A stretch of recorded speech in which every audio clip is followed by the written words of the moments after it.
Sorry about that. Howdy, folks. Welcome to Mental Health Monday. My name is Kenneth Thomas. And on Mondays, I like to go live on my Facebook and YouTube and talk about different aspects of mental health. A lot of it stems from my time in the Army. And then that's in a couple of different ways. Because some of it is stuff I've learned in the Army, and some of it is stuff that I'm dealing with because of my time in the Army. I'm a veteran with PTSD, so there's a lot of different things that I struggle with. So yeah, that's part of what I talk about here. Wow, the light's like really intense on me today. Give me just a second.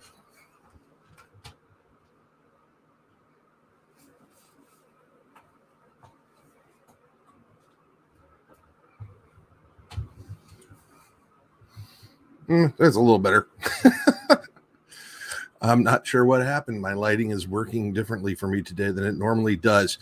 Anyway, well, today, one of the things that I wanted to talk about was one of the things that I learned about when I was going through my NCO training for the Army, and that was hunting the good stuff.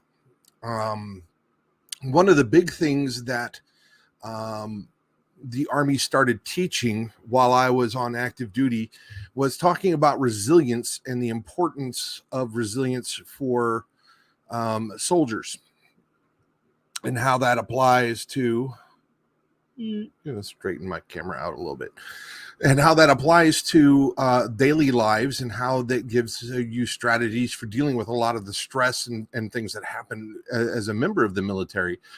Now, what is resilience? Well, the Army defines resilience as the ability to grow and thrive in the face of challenges and to bounce back from adversity. So, as you can imagine, being a soldier in a time of war, there was a lot of adversity that we would be facing, and there was a lot of challenges, just as being a soldier normally would have.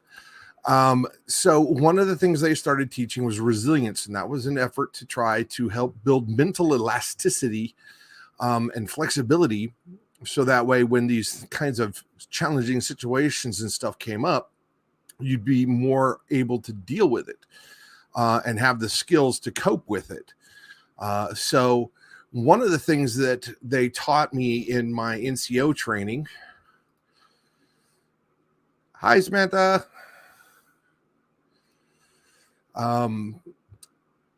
Glad you could join us. But one of the things that they taught us about in my NCO training, and this is one of the things they started after I'd already done my E5 school, the Warrior Leaders course, and was doing the Advanced Leader course. And from what I understand, they've renamed all these things again. So I'm not keeping up with it because I'm not there. But one of the things they taught us was hunting the good stuff. And they had us start every day where we would share something positive that had happened in the last 24 hours. And, the main purpose of hunting the good stuff was that it counteracted the negativity bias that a lot of people have. Because let's face it, you can get bogged down by all the things that are going wrong in your life, and you can forget to stop and count your blessings. And that's kind of what this is. It was taking the time to acknowledge the good stuff that had happened, so that way you wouldn't get locked in and focused on the negative things that were happening. It was all about noticing and analyzing what was good in our lives, and it was kind of cool because we were doing this in a group. So we would we would go around the classroom and everybody would share one thing, and we would celebrate that with our comrades, and a lot of times it would give you some insight into some of the things that people were dealing with, and that was I think one of the really, really good things about it.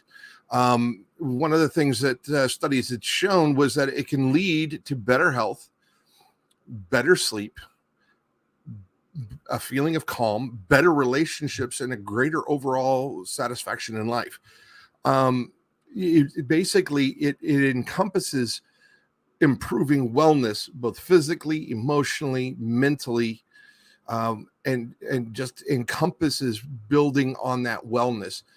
Because when we allow the positive things to resonate in our life, and we celebrate that with our friends and our coworkers and our comrades, it reinforces the positivity, and that actually has a huge impact on your overall wellness. So, I remember a lot of people would be asking, well, okay, so how am I supposed to apply this outside of this classroom? Well, one of the things they taught us to do was to, when you get your squad together first thing in the morning, go through your people. And sometimes this was hard to remember to do, but go through your people. Have everybody share something, and so that was one of those things that was really kind of key. And how you can apply this is you basically, you can begin your meetings, your family meals, all those kind of things, with every person sharing something good from the last 24 hours.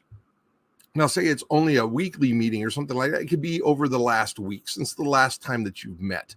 But if this is the first time you're trying to apply this, I would limit it to the last 24 hours. But this gives everybody a chance, one, to break down a little bit of that mental barriers that are there when you're getting ready to go into a meeting, that kind of thing. You can have a lot of funny looks at people going, why are we being all touchy-feely? What is with this? Because I know, trust me, you're in a room full of Army NCOs and we're all thinking the same thing. Really? You want me to share something good? And the instructors are like, yeah, and you're going to do it. So we did. And we noticed the difference in it. And it really was something that can be a really positive thing. Now, if say you're not somebody who, like me, I'm not going to meetings and stuff these days, because at least unless they're online, because one of the things that I get to work from home now. I'm retired from the Army. I don't have to deal with that nonsense. I work for myself. So how can I apply that? Well, you can start your day by writing down a positive thing about the previous day or the day to come. Another thing that you can do, if you're somebody who's doing mirror work, where you're giving yourself positive feedback into the mirror in the morning, you can celebrate something good that happened in the last 24 hours while you're doing that. There are ways that you can incorporate this into your life. I'm wanting to try to get this going with my daughters and stuff. And when they come home from school, the first thing I want to do is celebrate the good stuff. Hunt the good stuff with them. Tell me something good that happened during the day. I will tell them something good that happened with me during the day. And when mommy's not at work, we're going to get her involved in this too. And she can give me all the funny looks she wants. She's going to do it. We're going to lead by example there. I say that, but I can't make her do anything. But this is the kind of thing that will help our daughters, because a lot of times they can be very upset by things that went wrong at school, didn't work out the way they wanted to. Maybe they got in trouble for something. But this would give them an ability to also look at the good things that happened. So, this is an important thing that we can start teaching our children. My daughters that live at home are 9 and 7, about to be 10 and 8. I'm not ready for that. I'm still trying to deal with the fact that my oldest is 18. Because I remember when she was little, and she'd be like riding on my shoulders while we were feeding the ducks, because she didn't like that they would chase her. So she climbed got her up on my shoulder so that way she could feed the ducks, and Daddy was the only one that had to worry about getting his legs bit. Of course, at that time, the ducks were dang near, especially the geese, they were as tall as she was. So, but and that's another thing that you can do when you're hunting the good stuff, is that you can have those happy memories. There's all kinds of ways that you can apply having this memories of joy, celebrating the things that are good, because when you reinforce this kind of stuff, it allows you to have something to pull on when you're facing that adversity, when you're facing those negative emotions and that kind of thing. So it's all about it's all about, like I said, it's all about noticing and analyzing what's good in our lives, because it is so very easy to get bogged down. Terry says her oldest is 24. Well, I got started a little late, but I'm not complaining. Usually. But that's okay, Terry. You just have to remember you're only as old as you feel. And now sometimes with the cold weather and the changing, going from hot, cold, humid, dry, my body feels a lot older. But, honestly, I think I'm feeling better now getting ready to turn 50 than I did when I was 45.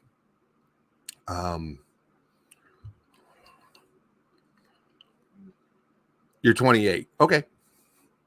And your oldest is 24. Uh-huh. I may not be good at math, but that doesn't add up. Oh, by the way, let everybody know, today was the last day of the R3 challenge. I lost a total of about 14.4 pounds in the last 6 weeks. So that is something that I am hunting the good stuff with today. I haven't had a chance to finish up all my measurements.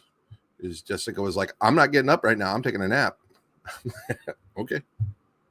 Never argue with her when she needs to take a nap. But when she gets up, we'll do that later this afternoon, and I'll be able to give you guys the measurements. Thank you for the congratulations, Terry. So yeah, if you want to know more about the R3 challenge that we just did, and what the R3 program is, go ahead and drop R3 in the comments, and I will get you some information on that. It's basically about changing your relationship with food. It's a diet in the sense of not a diet to lose weight. It's a way to change your overall diet, your habits of eating. Diet in the term of habits of eating. And with the changing weather, my sinuses start draining down the back of my.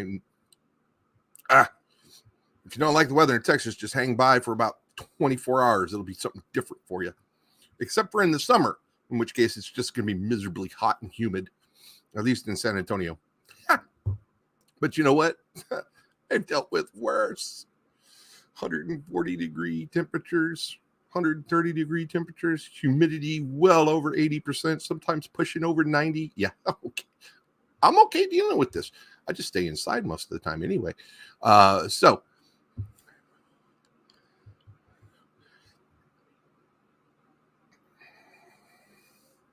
yeah, that's a very good point. That's a very good point, Terry. She likes to look at it as she used to live to eat, but now she knows she has to eat to live. That's a very good point, especially for someone like me who's dealing with type 2 diabetes. It's very important that I make the kind of changes that I need to in order to prolong my life. So that way I'm here longer for my kids and my family and everything. So that's pretty much what I wanted to talk about today. So if you're catching this on a replay, please drop a replay in the comments. And if you have questions that you'd like me to address on Mental Health Monday, drop those in the comments as well. If you don't want to put them in the comments, you would rather keep it private, go ahead and feel free to message me as well. And if you're catching this on Facebook, make sure that you're following me so that you can get notices when I'm going live. I pretty much go live Monday through Thursday at around noon Central Time. And if you're catching this on YouTube, please like and subscribe. The more people I get subscribing, the more I'll be able to know what you guys need and what you want and how I can help you all out. So until next time, folks, peace, love, and photography. And remember, everything can make a beautiful image, including you. You guys have a great afternoon, and I'll see you tomorrow.